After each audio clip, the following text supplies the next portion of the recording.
네, 안녕하세요. 더불어민주당 3대 특검 종합대응 특위 총괄위원장 전현희 수석 최고위원입니다. 어제 한덕수 전 국무총리에 대한 사법부의 구속영장 기각 결정이 있었습니다.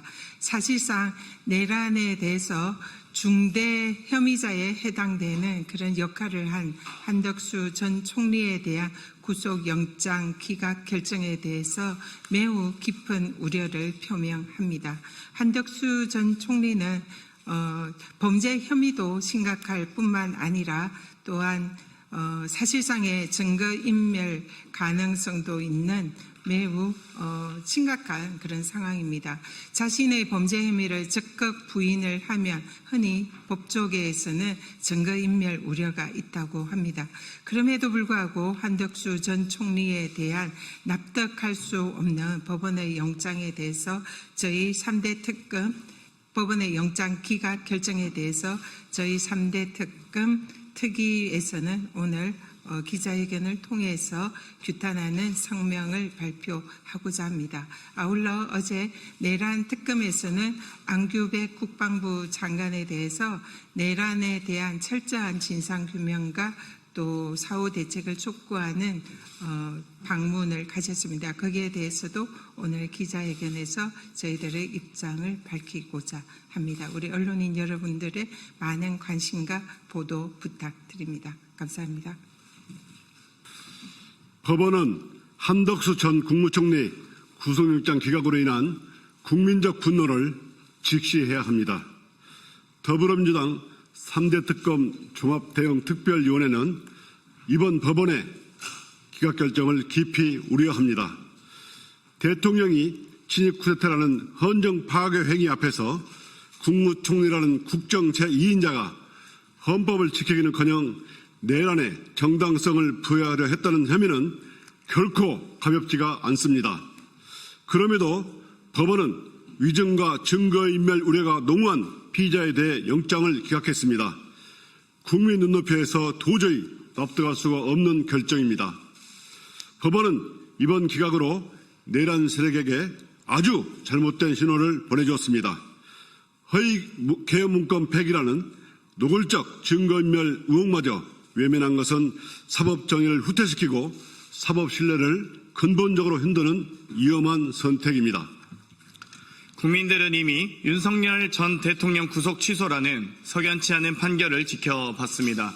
이번 기각은 법원의 공정성, 절차적 정의에 대한 국민의 불신을 더욱 키웠습니다.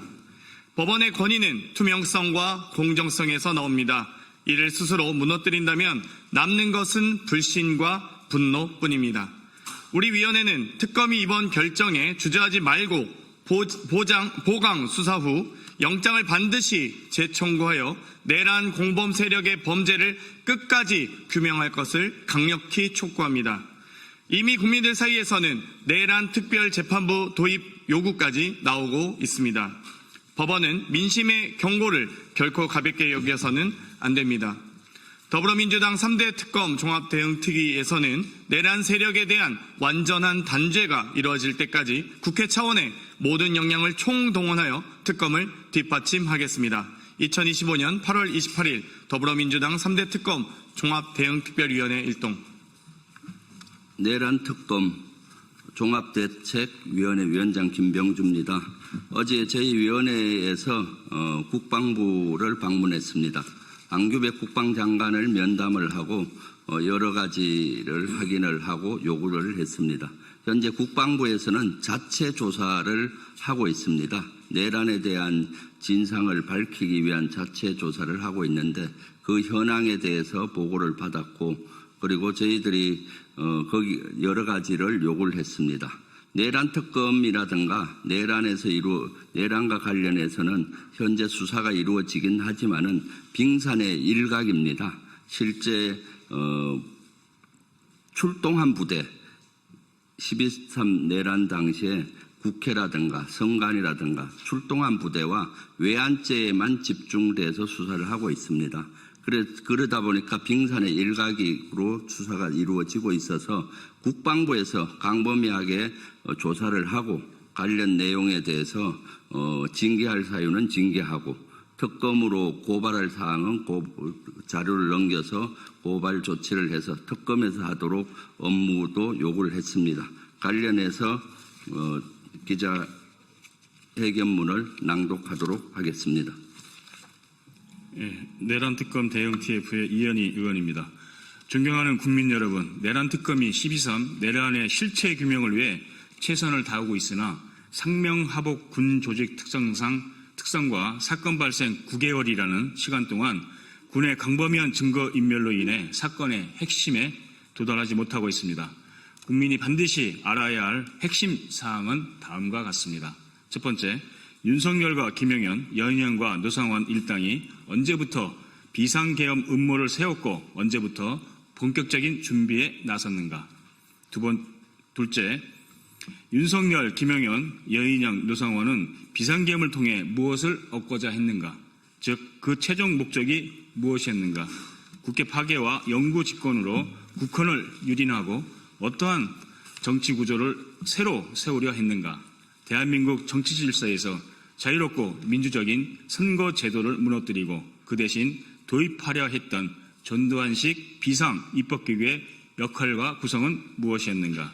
셋째, 윤석열, 김영현, 노상원이 더불어민주당 대표와 핵심 지도부, 국회의원은 물론 법원과 종교계 비판적 인사들과 언론 및 민주당 정부에서 일했던 공직자들을 제거하려 했던 계획과 실행 방식은 무엇이었는가. 넷째, 합동참모본부와 그 책임자인 합참의장은 윤석열과 김영현으로부터 어떠한 임무를 부여받았는가.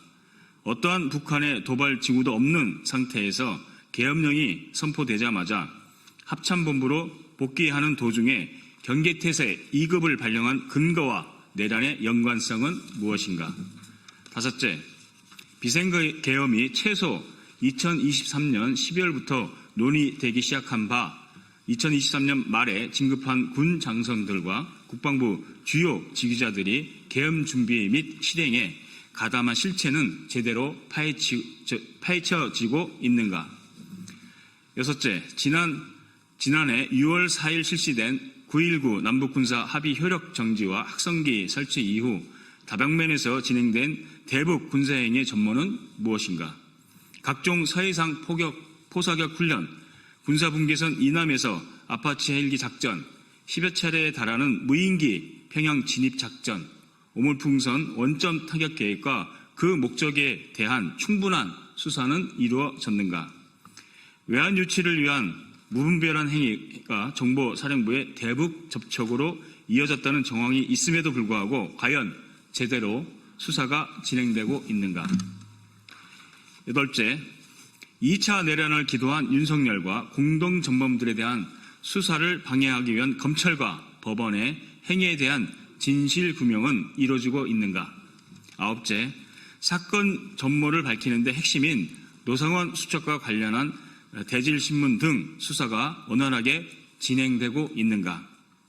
열 번째, 계엄 당일 김영현 국방장관은 전군 주요 지휘관 회의에서 지구 지역 계엄사 화상회의 준비를 지시했다.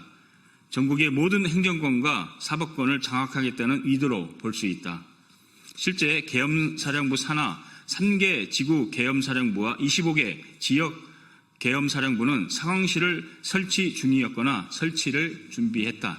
그야말로 행정부와 사법부를 모두 군이 통제하는 군정 통치를 하려고 했다. 이 과정에서 적극적으로 동조한 지자체도 있다. 반드시 특검 수사가 필요한 부분이다. 국방부는 이를 심각하게 인지하고 속도를 내야 한다. 이상의 문제점들에도 불구하고 국민들은 진상규명이 명쾌하게 이루어지고 있다고 느끼지 않습니다. 그 이유는 무엇이겠습니까? 대통령과 총리, 장관들과 국군 최고 지휘부가 직접 지시하고 자행한 비상계엄이기 때문입니다. 특검이 아무리 출중한 능력을 갖췄다고 하더라도 사건 발생 9개월 동안 자행된 조직적이고 체계적인 증거인멸과 말 맞추기가 광범위하게 이루어진 만큼 국방부의 자체 조사와 감찰이 무엇보다 시급합니다. 더불어민주당 내란 특검 대응 특별위원회는 어제 2025년 8월 26일 오후 4시 30분부터 약 1시간 동안 안규백 국방부 장관을 면담하여 국방부가 앞장서 진상규명에 철저히 임해줄 것을 요청하였습니다. 안규백 장관은 과거 5.16 12.12 사태와 5.18 민주화 운동의 진상이 제대로 규명되지 않고 책임자에 대한 처벌도 또한 충분히 이루어지지 않았기 때문에 결국 12.3 내란이 발생했다고 진단하였습니다. 이에 국방부는 지난 8월 19일부터 국방조사본부와 국방부 감찰실을 중심으로 2, 3일씩 분야별 조사를 진행해 9월 말까지 마무리하겠다고 밝혔습니다. 다만 일부에서는 조사가 미진할 것이라는 지적을 내놓고 있습니다. 특별감찰반의 규모가 20여 명에 불과한 데다 조사의 철저함을 담보하기 위한 외부 전문가들의 참여가 이루어지지 않고 있기 때문입니다. 결국 이러한 한계로 인해 면죄부만 주는 조사로 끝날 수 있다는 우려가 커지고 있습니다. 장관이 직접 조사를 지휘한다고 하지만 합참의장, 지상작전사령관, 각군 지휘관들이 뒷짐진 채 증거인멸에 몰두하는 건 아닌지 의심이 듭니다. 조사의 공정성과 정확성을 기대하기 어렵습니다. 그것의 한 예가 바로 연합연습 기간 중 원천희 정보본부장의 도저히 이해할 수 없는 근무지 이탈 행동입니다. 2024년 12월 2일 오전 10시 30분부터 11시 10분까지 김용현에게 문상호 정보사령관이 계엄에 대해 보고하는 자리에 원천희 정보본부장, 박진영 정보부장이 함께 있었습니다. 이번 주 초 이 사실이 알려지자 원천희 정보본부장은 2025년 8월 25일 월요일 오후 2시에 열린 국회 국방위원회에 출석하지 않았습니다. 원천희 정보본부장은 불출석 사유로 이승호 합참작전본부장과 공동으로 합참에서 을지연습을 통제 중인데 이승호 합참작전본부장이 직무정지 상태이기 때문에 자신이 을지연습 지휘를 위해 작전 통제실을 지켜야 한다고 밝혔습니다. 그러나 국회 국방위가 열리는 그 시각 원천희 정보본부장은 용산 작전 통제실에 있지 않았습니다. 오히려 경기 남부 지역에 있는 정보 관련 다른 사령부를 찾아가 중한파로 분류되는 사령관을 만나고 있었습니다. 국방장관이 2시부터 거의 하루 종일 국회 국방위에 참석하고 있다는 사실을 알면서도 근무지를 이탈하여 증거인멸을 위한 말맞추기를 하고 있었다고 의심을 지울 수 없는 상황입니다. 이 단 하나의 사례만 보더라도 알 수 있습니다. 국방장관 한 사람이 아무리 좋은 의도와 의지를 갖고 감찰 조사를 한다고 해도 과연 좋은 성과를 낼 수 있을지 쉽게 확신하기 어렵습니다. 남원장수 임시순창 국회의원 박희승입니다. 이에 국방부에 요구합니다. 조사가 충실히 이루어질 수 있도록 국방조사본부와 군검찰단 그리고 방첩사 일부와 국방부 감사관실로 구성된 합동조사팀을 현재 20명에서 50여 명 이상으로 대폭 늘려주십시오. 합참의장, 지상작전사령관, 국방정보본부장과 문제의 충한파 사령관에 대한 응분의 책임이 있는 인사조치를 취해 주십시오. 국방혁신을 조기 달성하고 국민의 군대 재건을 위해 신뢰받는 예비역 장성들이 특별 감찰 활동에 참여할 수 있도록 해주십시오.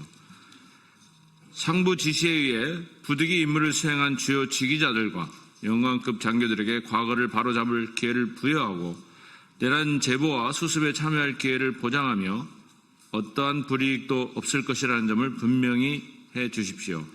안규백 국방장관이 이상의 요구에 대해 안보관계장관 회의를 통해 결정하고 이행할 것을 촉구합니다. 2025년 8월 28일 더불어민주당 내란특검 대응 특별위원회 위원 일동.